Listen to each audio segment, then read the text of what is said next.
so I made it to Jyvaskylä, and now I'm headed to my hotel to drop off my stuff, and then Jyvaskylä Knit Fest, here I come!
First of all, I want to thank you, Sari, that you wanted to talk to me a little bit. Mm-hmm. And if it's okay, I will ask you some questions. Yeah, of course. Of course. Go ahead. So you are such a well-known designer all over the world. So I have actually asked a couple of people that what they would like to know about you. And the first question is that how would you describe your design aesthetic? Oh, that's a hard one. I would say my style is quite classic, timeless. I always think that knitting your own garments, it takes quite a lot of time, so the things you knit have to be the kind of things that you want to wear in the future. So classy, timeless. I often think that it has to be something that you also want to wear, but it's nice to knit at the same time. So those are probably the main things about my design style. Would you like to tell me a little bit about the process of your designs? How you start and how do you end up with? It depends. Usually it either goes so that I find a yarn or a color that really inspires me, and then I start to think that what would I like to do with this color or this kind of yarn. So that is one way. Or then maybe I think about what I want to wear this autumn and start to think from that. I usually read quite a lot of fashion magazines, so I'm always inspired by new styles and fashion. Like very contemporary designing. I'm not sure if I can tell, but I don't really swatch. You don't? No. So do you write the pattern before you start knitting, or do you develop the pattern while you are working on the garment? It depends on what I'm making. Usually I write something down beforehand. I make some calculations so that I know that these things work for different sizes. But after that it's more like I work as I go, or I do the math part first. I know that it fits everybody, and then everything else comes as I do it. So I usually make the Excel math first, then I knit the garment, and after that I finalize the pattern. So that's how I usually work. Okay, are you writing your patterns first in English and then do a Finnish translation, or what? First in English, because I learned to knit in English, so even though I'm Finnish speaking, then I think English is more my knitting language. Yep. So I prefer knitting in English. There are more terms that you can use than in Finnish, so I usually work that way: first English, then Finnish. So do you publish your patterns simultaneously in both? It depends. It Yep. depends. Some I have only in English, some I have in both languages. Sometimes like the kuutartop that I release on Thursday, they came on the same day. Sometimes the Finnish translation comes a few days after. Yeah. So it depends. Yeah. So the most asked question was because you are a very prolific designer and you come up with the most beautiful designs all the time. How do you keep motivated? How do you come up with new ideas so often? I don't know. Actually, I have more ideas always in my head, more than I have time to create. So at the same time, I'm always kind of like running behind. So I have more things that I would love to do than I actually have time to do. So sometimes I wonder if it stopped, but it hasn't stopped yet. So do you ever fall into like do you ever lose your knitting mojo? Yes, of course. I think everybody does. But I think I need something every day to keep going. But of course, sometimes there are projects that aren't that interesting. So. And how do you find the pressure if you have a deadline and you need to work on something and you just don't feel like doing it? When I started doing this more of like a job and not a hobby, I made the decision that the things that aren't for me, the things that are for magazines, I don't knit them myself. So I have sample knitters for that because I'm not good under pressure. I don't like working with deadlines. I don't like working on things that aren't for me. So maybe for a magazine you might have to do it in different size that you are on, like smaller size or bigger size. So it's not something that you're going to wear ever. Sometimes the color is not the one that you would choose yourself. So those things I have sample knitters for that. So yeah, I think that works for me. Yeah. That sounds very very good. Yeah. You worked previously at Novita, and there you had to come up with a lot of designs, like all the time. non-stop. Yeah. How did you manage that, and did it stress you? And yeah, it started to get stressful. That's why I decided that I want to be a freelance designer instead. We had such short deadlines all the time that I didn't really have the time to develop my patterns as well as I wanted to. So it started to become more like this copy-paste type of thing, that same sweater, just change another cable on the front, and I didn't find that very interesting. So yeah. It was very stressful. I made about 3 patterns every week, so that's like, it's too much. Yeah. And I think it takes away from the creativity. Yeah, exactly. So I prefer to be independent designer. Yeah, and you are doing so great. We are thank all you. happy. Thank We are all you. happy to Thank see you. all the beautiful patterns that you make. You have released quite a few summer patterns. Do you have a favorite amongst them? The new kuutartop. it's my new favorite. And the very first one that I released, the Roman holiday top, it's something that I keep reaching for year after year. So I think it's already 5 years old, maybe. Yep. And I'm still wearing it. So those two are my Your favorites. Yeah. I just want to thank you for your time. Thanks it for was having me. it was so lovely that Yeah. you had the time to talk to me, and thanks. yeah, thank you.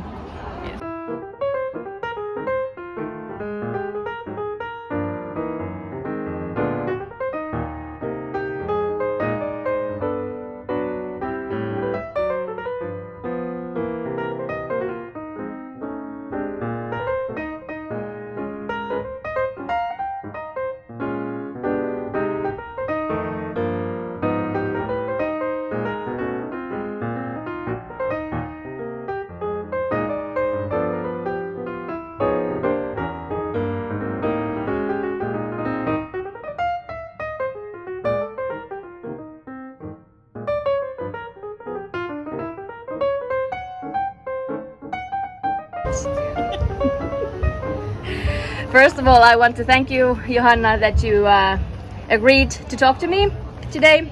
So I will ask you a few questions about your work, and let's go from there. Yeah, thanks for having me. What people usually want to know is how do you go from an idea to a finished garment and a pattern? What is your creative process? I'm not sure I would call it creative because it's mostly about math and coding, programming. So how it goes is that I have an idea, then I have to do a swatch, wash it, block it, and then spend a day doing the calculations.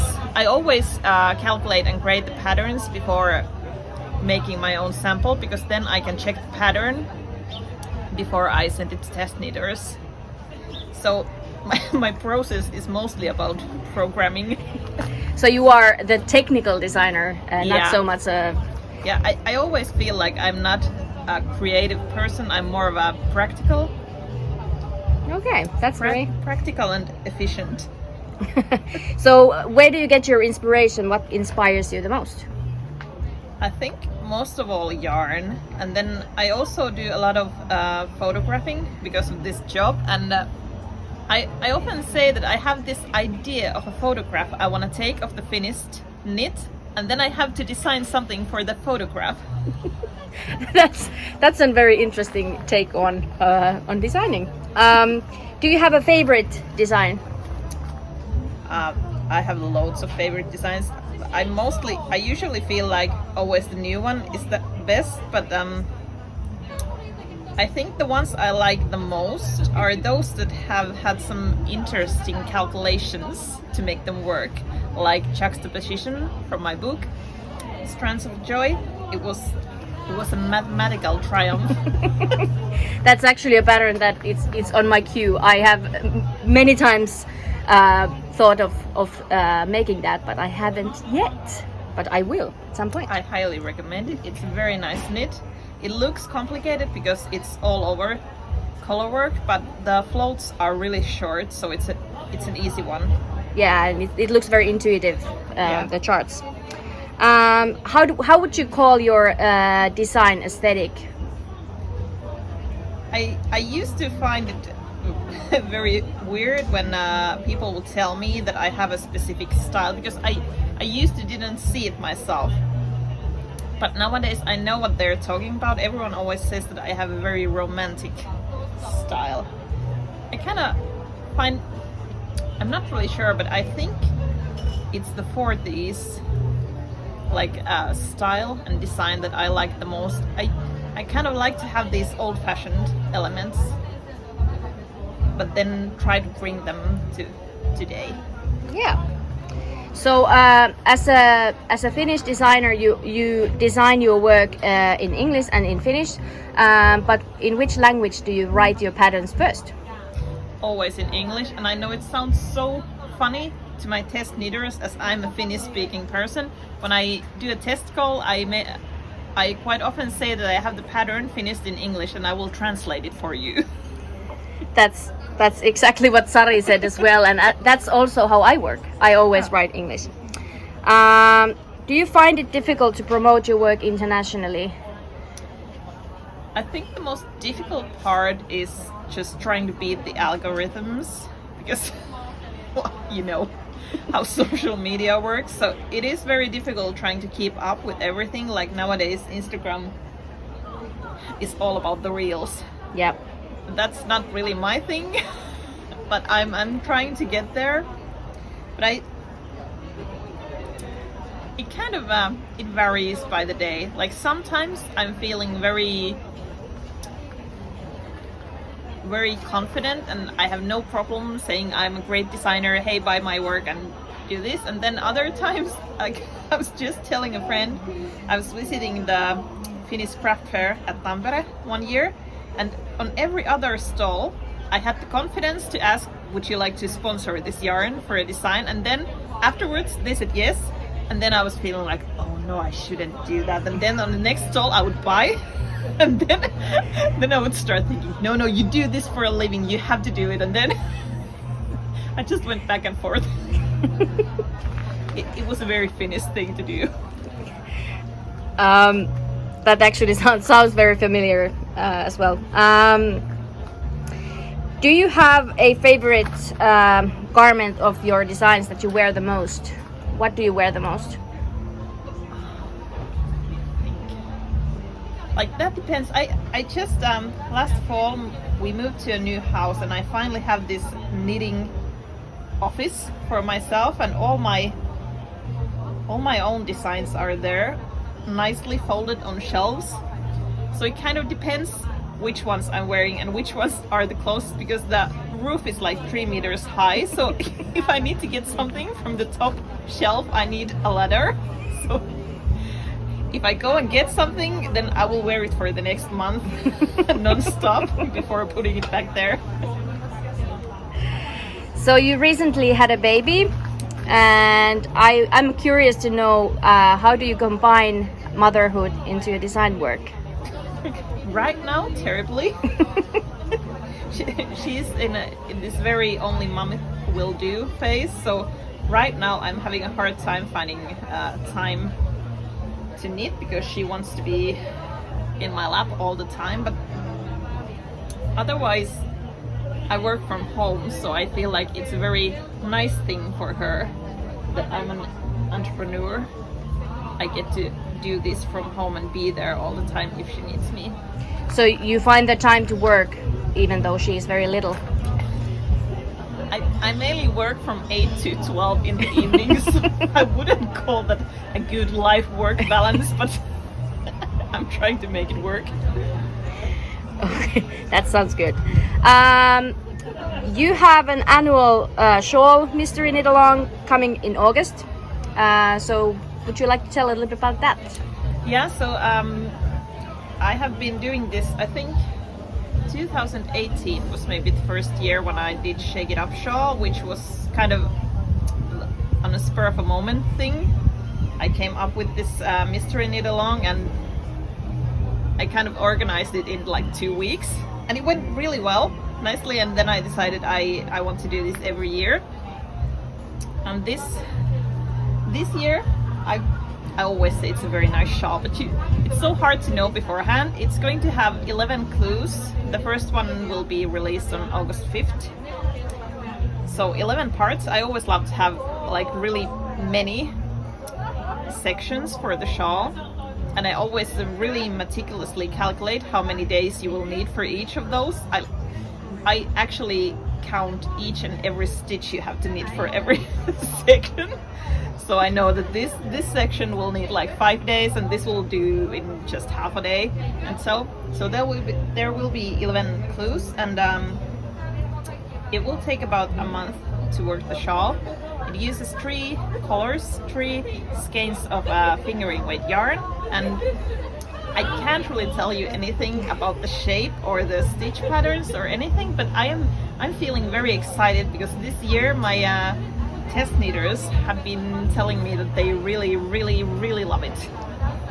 And you had a very fabulous partnership with a yarn dyer, so tell us about that. I like to have a collaboration with an indie dyer, and this year I'm really excited about those yarn kits. They are dyed by Undercover Otter from Amsterdam, and they actually just arrived yesterday. It was like 40 kilos of yarn. I tried to, it was in 2 parcels, and I tried to lift one of them up. I couldn't. So those are really gorgeous yarns, and I still have loads of them in the web shop if you're interested. So go and order yours. They are very vibrant, like Yes. one last question. What are you wearing today? Well, it just so happens that I just released this pattern today. This is called Caramelli Tee. So a little lightweight cropped summer tee. I worked mine in lace weight yarns, but I think a light fingering will do really well too. So it's a very simple boxy shape, oversized, and it has these lovely contrast color lace stripes, 3 on the hem and then 1 on the sleeve. And then the shoulders have this ribbing on them and a round neckline. It's very beautiful. Thank you. So thank you so much for your time. This is everything that I had to ask you today. Thank you. Thanks for having me.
First of all, I want to thank you, Meiju, that you agreed to talk to me today. Thank you so much for letting me interview you a little bit. Let's start with the questions. Oh God. You have recently published is it your first book? Yes. My first. Contrasts, and that's a very beautiful book. Do you want to tell us a little bit about the project? How did the project start and how long did it take? Well, originally it was probably year 2013 because my youngest child was a baby then. That was the first time when I said that sometime I want to make a knitting book, and I think that when Corona hit us, it started to really evolve in my mind that I had so many ideas, and I knew that probably this is the time that I ever get a chance to make it.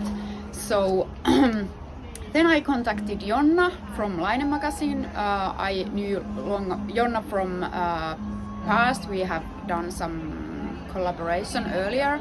So I contacted Jonna and then I presented my ideas. I said that I have these kind of ideas about texture knitting and what about making a book, and Jonna said sounds great, and that's how I started basically. Wow, that sounds very good.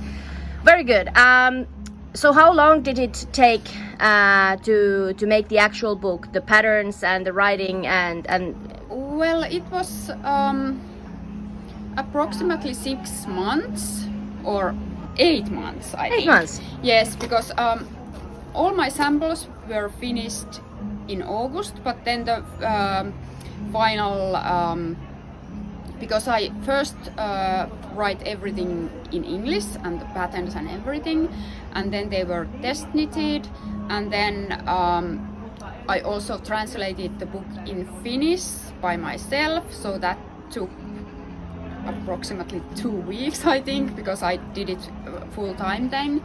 And then it was 8 months that everything was finished, because I had a lot of final editing after the test knits and so on. So for me it took 8 months, but after that, of course, Line people were editing it too, and then we had photo shooting and everything. So it took 1 year from the start that the book came out of print, but for me it was 6 to 8 months, I think. Yeah.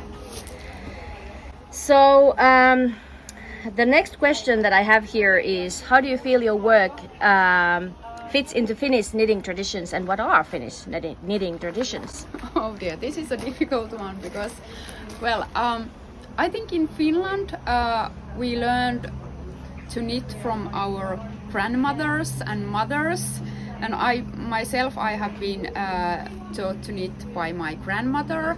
Of course we learn knitting in schools also, but not that much nowadays, I think. I think for me, probably, or how my designs fit into Finnish knitting traditions, is that I try to keep the traditions going, in a sense that I try to how to call it, spread the new techniques and old techniques and traditions in a way that we have learned from our grandmothers before, probably, I think. This is a bonus question from the top of my head. Top down or bottom up? Top down for me.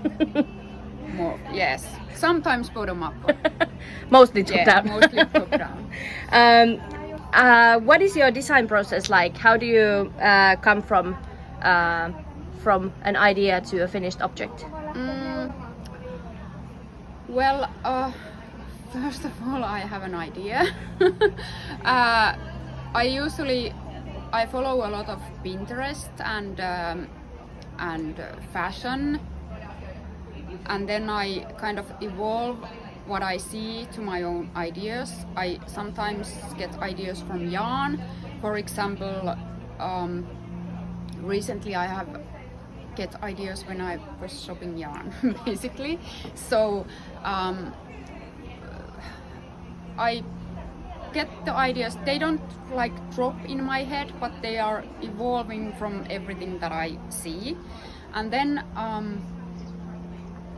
I usually start to. I don't sketch much. I don't draw my knittings before, but I'm collecting some mood boards or making notes or making like rough drawings and writing into those that I want that texture there and something. I'm not a good sketcher in a way.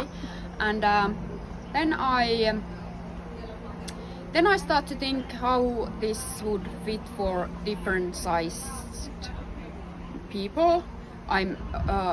Before I start to knit or even making a swatch, I'm thinking already that is it possible to make this or incorporate these patterns and these stitch patterns into something that every sized people can make, or can I make a knitting pattern from this to all people?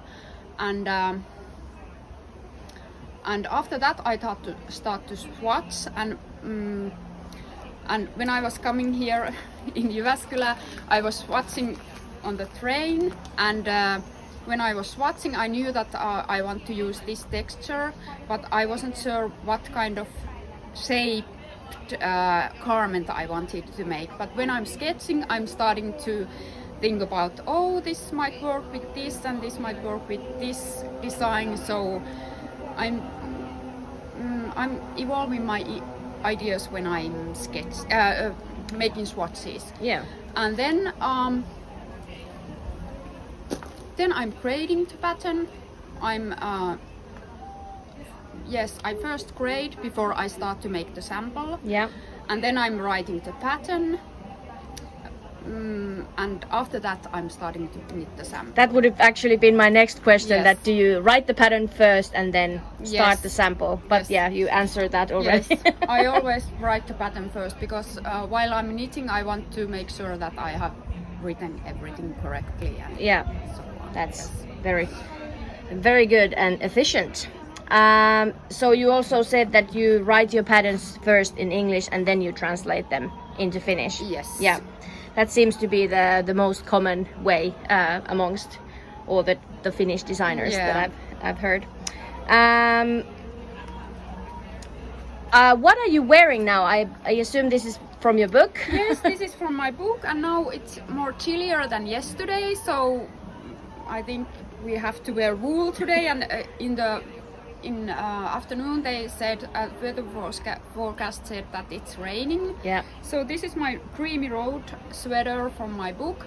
This is actually the first time that I'm really wearing it. I just my knits are here, or designs from my book are here with me in Jyvaskylä. So, and I didn't bring any other knits with me. I knew that this is the last event with my book tour, at least for this summer, or probably there will be more in autumn, but I don't know actually yet. So I knew that I have plenty of knits here. I don't have to bring any of my own, so You can just go and yeah. get what you want. Yeah. It's the color is my favorite, as you might be able to Yeah. tell. One last question is that what is your advice for aspiring designers? Oh dear. Try to take it as a learning process, because by myself I'm learning all the time new stuff, and I'm always learning about my designing also. And what else? At least for me, I don't know, this probably isn't an advice, but it's something that I want, because knitting brings joy to me, and and it's kind of something that I want to keep as relaxed I can. So what I learned from the book process is that it's something that one can do once or twice or third time, but not all the time. It was so intensive for me that after that in the process I learned that I want to keep my knitting and designing as not that serious business. I think that I want to have fun with knitting and fun with designing and not take it too seriously, I think. That's a very good advice. Thank you so much for your time, Meiju, and it was very pleasurable to talk to you. Thank you for having me.